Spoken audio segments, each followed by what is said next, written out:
দিদি চলে গেল। দেখো মেয়েটা কোথায় গেল, ওরা কোথাও চকলেট নেই।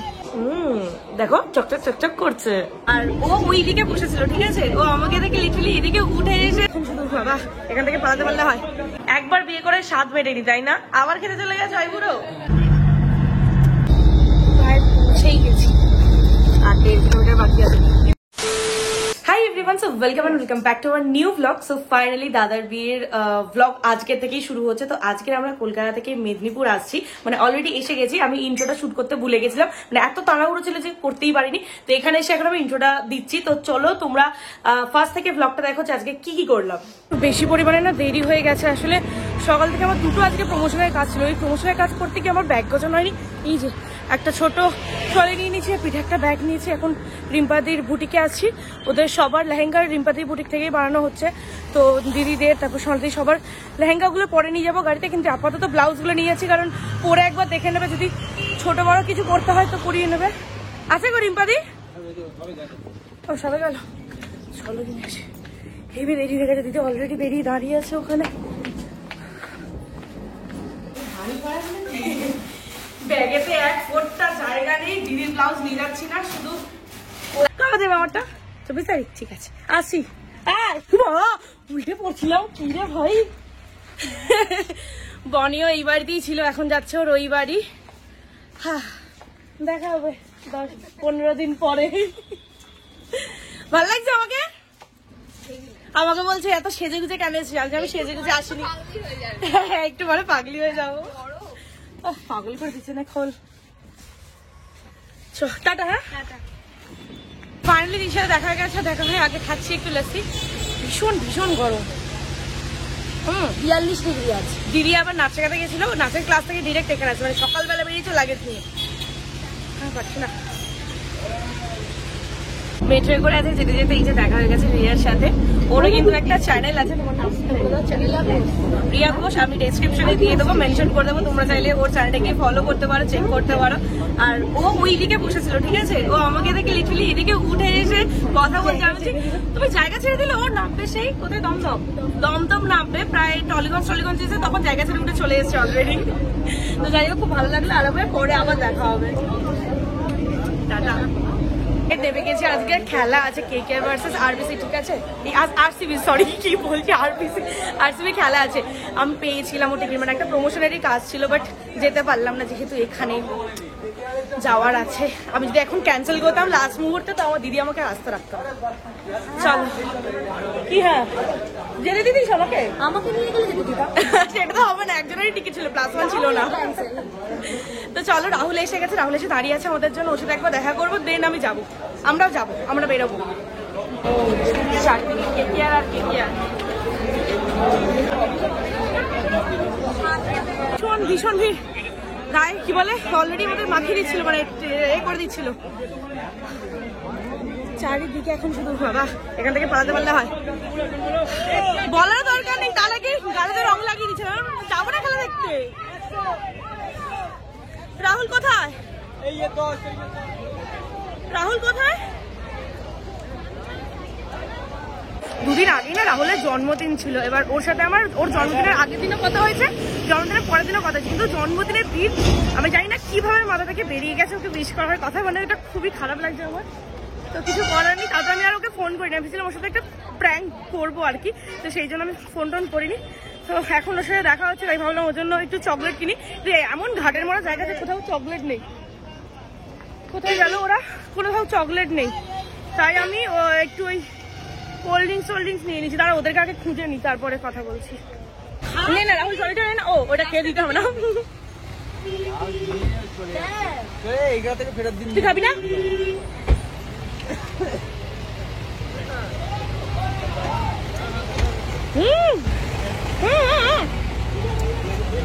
দাঁড়াগুলো গলাতে আটকে যাচ্ছিল। সরি রাহুল, সরি রাহুল আমার রেগে আছে, ওই জন্য আমার ফোনে রাহুল ফোন করেনি, দিদির ফোনে ফোন করেছে, অথচ আমাকে একবারও ফোন করেনি। আমি সেটা বুঝতে পারছি, কিন্তু আমার এত লজ্জা লেগেছে যে আমি ওকে আর ফোন করিনি। না, দেখা হলে চকলেট দেবো, কিন্তু এমন একটা জায়গা এখানে কোথাও চকলেটই নেই। এই বাসটা আচ্ছা ঠিক আছে, এগরে নেই যা, কাঁদিতে নামতে হবে। দিদি তোর কথাই ঠিক হলো, এগরা অব্দি ডিরেক্ট কোনো বাস পাইনি, কাঁথি অব্দি পেয়েছি, কাঁথিতে নামবো, দেন ওখান থেকে হয়তো দাদা আসবে, আমরা আবার কোনোভাবে এগরা যাবো। দাদা ব্যস্ত না, বিয়ে নিয়ে এখন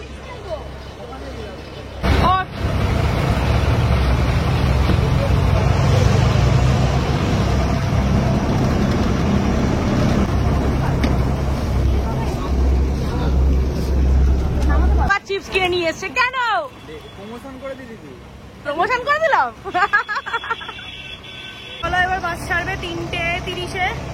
চলো ওঠো, টাটা রাহুল, টাটা, আসছি। হ্যাঁ টাটা, তুই সাবধানে যাও। দাদা দিদি চলে গেল, দেখো মেয়েটা।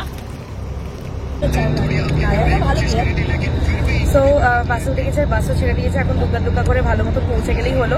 আর আমাদের ওখানে নেবে না 7:30-8টা নাগাদ নামবো, তো ওখান থেকে আবার আমাদেরকে চেঞ্জ করতে হবে কিছু বাস, তো লোকাল বাস ওখানে প্রচুর ভিড় হবে, তো ওরা বললো যে ওখান থেকে গাড়ি পাঠিয়ে দেওয়ার চেষ্টা করছে, তো যদি গাড়ি পেয়ে যায় গাড়ি পাঠিয়ে দেবে। আর এই যে আমার ক্রিকেট লাভার দিদি এখন খেলা দেখছে, ক্রিকেট ভীষণ ভীষণ ভালো খেলছে। কত 40 হয়েছে? 11 বলে 40, হ্যাঁ 4 ওভার 51, 1 বল বাকি। আচ্ছা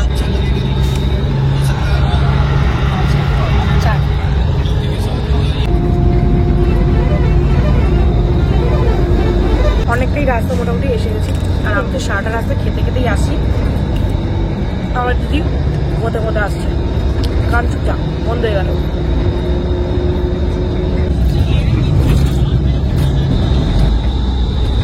আমার ফোনে একদম চার্জ নেই, ঠিক আছে দেখো চার্জ দিচ্ছি,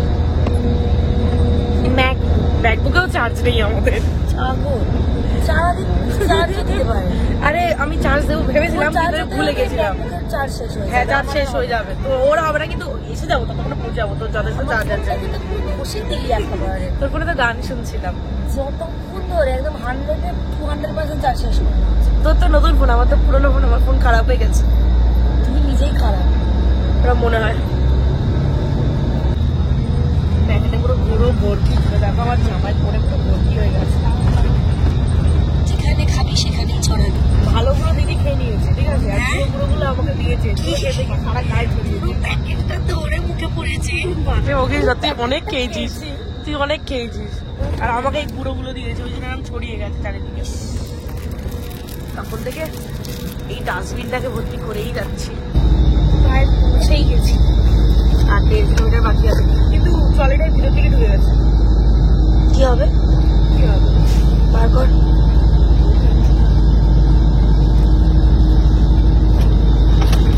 আসতে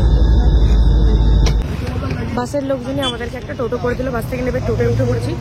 এটা সরল, নাহলে বসবে কি। বাবা, আমরা ওই খড়গপুর বাইপাসের কাছে বাসটা আমাদের নামিয়ে দিল, কারণ ওখান থেকে বাসে কিছু একটা তুলতে হতো, তো বাসটা অনেকক্ষণ ওয়েট করবে।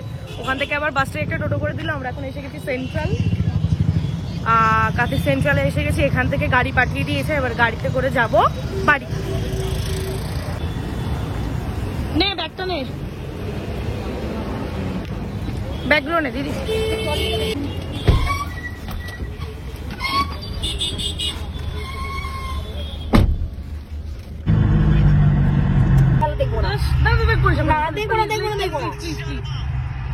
হেরে যাওয়া খেলা কি দেখবি?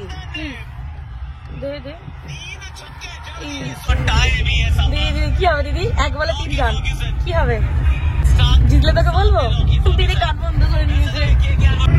ঠিক টাইমেই আমাদের ফোনের নেটটা স্লো হয়ে গেছিল, জিতে গেছে দিদি।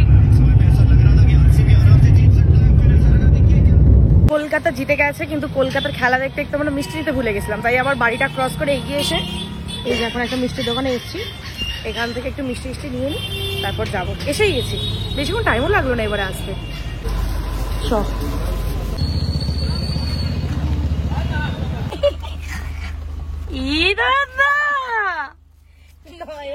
তোমাকে চিনতে পারছি না তো। দিদি এটা নে।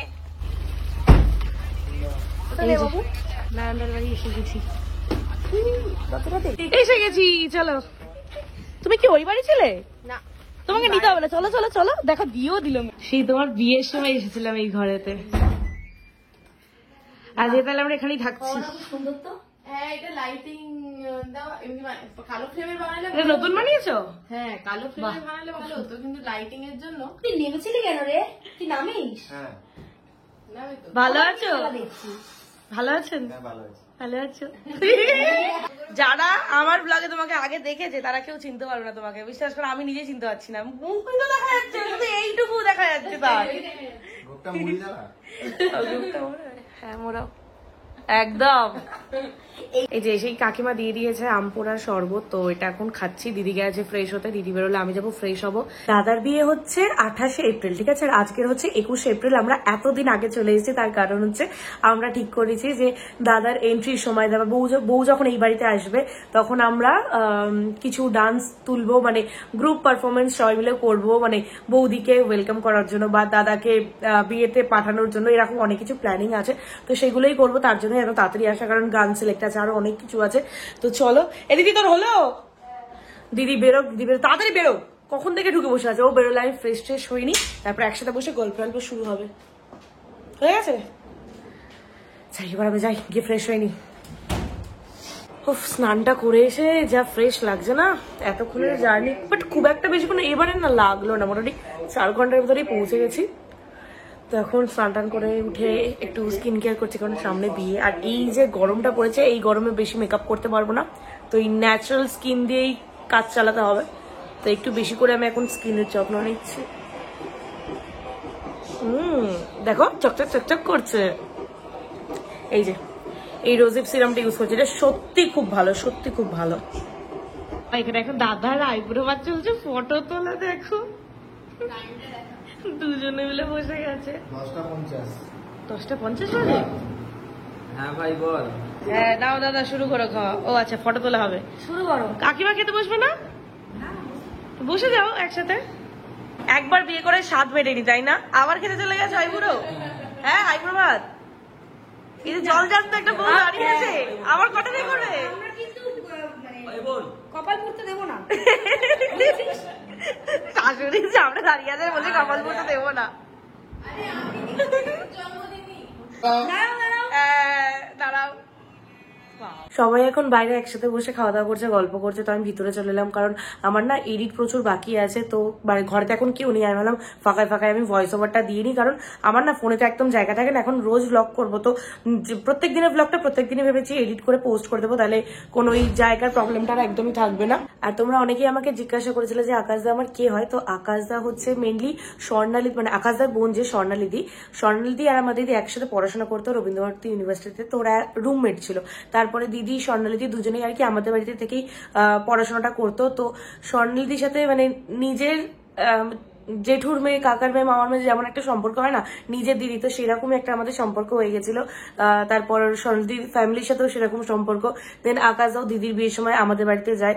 তারপর থেকে না মানে আমরা ওই নিজেদের ভাই বোনেদের মতনই হয়ে গেছি বলতে পারো। তো সেখান থেকেই একটা ফ্যামিলি রিলেশন আমাদের তৈরি হয়ে গেছে। তো মেনলি বলতে গেলে স্বর্ণালীদি হচ্ছে আমার দিদির বন্ধু, আর স্বর্ণালীদির দাদা হচ্ছে আকাশদা। তো আকাশদার বিয়ে আমরা সেখানে এসেছি। মা বাবাও আসবে খুব তাড়াতাড়ি, মা আসবে 26 তারিখ আর বাপি আসবে 30 তারিখ রিসেপশনে, কারণ র্যাঞ্চো আছে, তোমরা সবাই জানো র্যাঞ্চোকে একা একা রেখে দিয়ে আসাটা একটু চাপের হয়ে যাবে। তো বাস এটাই। আজ সারাদিনে আমি প্রচুর খাওয়া দাওয়া করছি, সেটা আলাদা করে তোমাদের সাথে একটা শর্টসে হয়তো আমি শেয়ার করেও দিয়েছি এতক্ষণে। তো লাস্টে এই যে মিষ্টি দিয়ে খাবার দাবারের পর্ব সমস্ত কিছু আজকের মতন এখানেই শেষ করছি। তোমাদের সাথে দেখা হচ্ছে আবার নেক্সট ব্লগে, কালকের ব্লগে। তো এখনো যদি চ্যানেলটা সাবস্ক্রাইব করে না থাকলে অবশ্যই সাবস্ক্রাইব করে নিও। তো চলো, টাটা।